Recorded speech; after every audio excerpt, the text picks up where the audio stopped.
المرجو الاشتراك في القناة وتفعيل جرس ليصلكم كل جديد.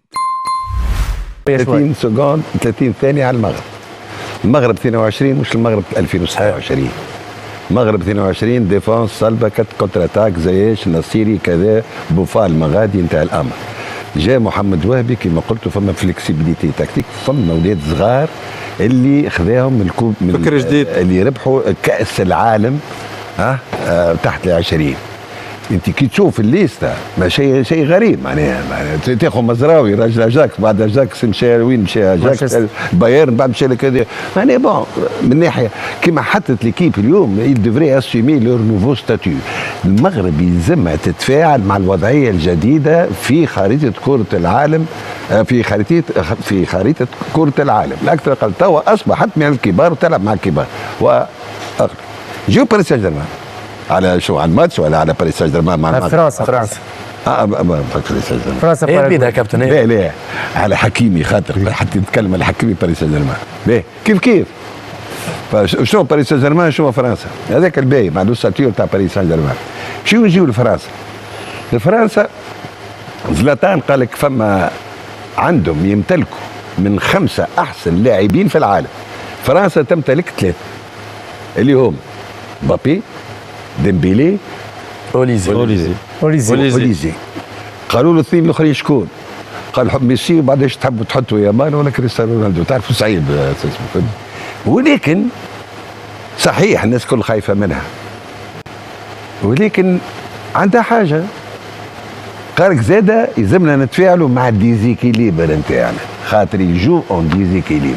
كي تلعب انت ب4 نحيت دومي وحطيت اتاكا، خاطر اوليزي كان بعد حتى ورا المهاجم. دونك معناها قال لك احنا اون فا اسيمي ديزيكيليبر، خاطر باش تربح كوب دي موند تماركي اكثر من ادفيرسير، هما يماركيو واحنا نماركيو.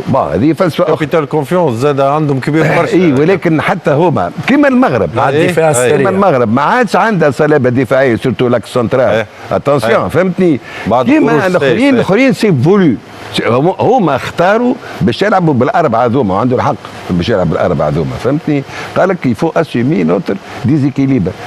كيفاش المشكل ان الدفاع المغرب مش يتعامل مع هذوم ال4، وفرنسا مش تتعامل مع اختلال التوازن نتاعها. هل المغرب ستستغل هذا الاختلال التوازن، علما وان المغرب تمتلك وسط ميدان وملاعبيه كما قلت يخرج الاخر كذا ما تحسش بالفرق. معناها ستكون مباراه باهيه، مشكل مباراة الخنيفة اللي صارت في كذا، حتى الانجليز كلهم دخلوا. الانجليز قال كريفري استراش، سامحوني في الكلمة مزبلة فهمتني ولا؟ ماني عمري مريت حتى في البطح يزفر يخرج. يا كابتن ما نعرفش سامحني قصيت عليك، لكن كل شيء المنتخب المغربي ولا الطموح نتاعو ديما في لي كومبيتيسيون الكبار هذوما، كونه مش المشاركة ولا ديما ولا الطموح نتاعو خلينا نقولوا الادوار النصف النهائي، الدور حتى النهائي، وحتى لي ديكلاراسيون تاع المدرب معناها تفهم برشا حاجات اللي حتى الصحفيين يسالوا فيها على لي زادفيرسير، يقول لك مهما كان الادفيرسير معناها يلزمني نربح المقابله الجايه ويلزمني نمشي لبعيد. معناها العقليه نتاع المنتخب المغربي، والمنتخب المغربي تغيرت الفلسفه نتاعو. صحيح عنده لاعبين ينشطوا في اوروبا وفي اكبر الفرق، راهو اذا كان تقارن مثلا نحطوا مقابله المنتخب المغربي والبرازيل، معناها المنتخب المغربي عنده لاعب في ريال، المنتخب البرازيلي كيف في البي اس جي عندي في البي اس جي. معناها ممكن الفريق كونه من افريقيا، لكن هو منتخب عالمي الحقيقه، وعنده لاعبين زادوا ينشطوا في بطولات عربيه. بونو ينشط في الهلال السعودي، رحيمي ينشط في الامارات، وفما تحس اللي فما لحمه كبيره برشا ما بين المنتخب هذا، وما عادش عنده اشكاليه في تغيير الرسم التكتيكي، في تغيير اللاعبين. يعني مع المدرب هذا اللي عنده فليكسيبيليتي كبيره برشا على المستوى التكتيكي، نشوفوا معناها قاعد يستغل القوه نتاع المنتخب المغربي كما رحيم حكيمي الحقيقه معناها مستوى عالي كبير برشا، معناها يعطيك حلول كبيره برشا. ووصل المنتخب المغربي ما عادش عنده اشكاليه كما قلت انت.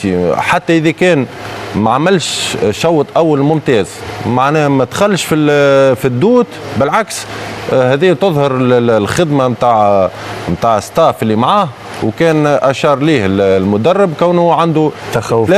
ثلاثه محللين اداء، يعني لقاو الحلول مع ستاف، لقى الحلول. فما لي شونجمون، بدل شويه، ممكن راهو بدل شويه في الرسم التكتيكي، شويه في البلاسمون تاع اللاعبين. لكن المنتخب المغربي ماناش نشوفوا في حاجه واحده، نشوفوا في تنوع.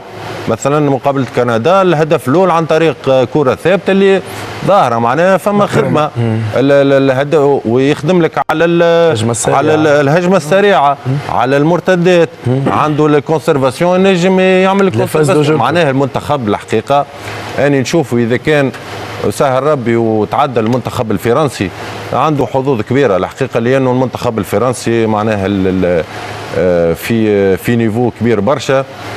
وراهو المنتخب المغربي احنا نحكيو على الكات 4-2 والوقفه والمدرب، لكن ننساو اللي فما لوجيستيك. انت كي تسمع المنتخب المغربي معناها الماتريال اللي هزوا معاه راهو من احسن ما فما، ديجا كل شيء منظم، كل شيء معناها تسمع المنتخبات.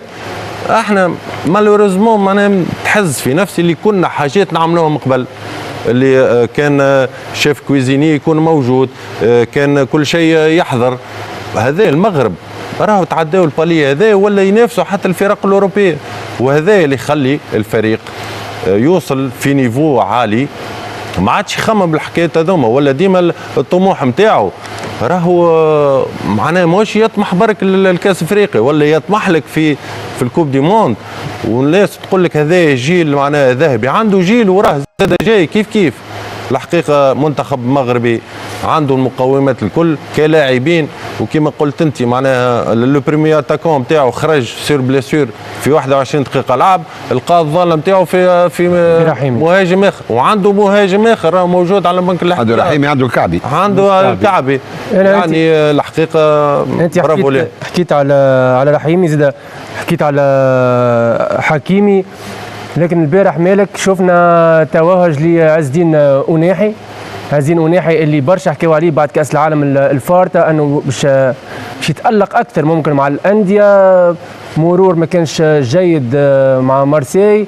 في جيرونا سنة ممكن قدم موسم محترم، لكنه من نوع ممكن الملاعبية اللي يعشق البطولات الكبرى.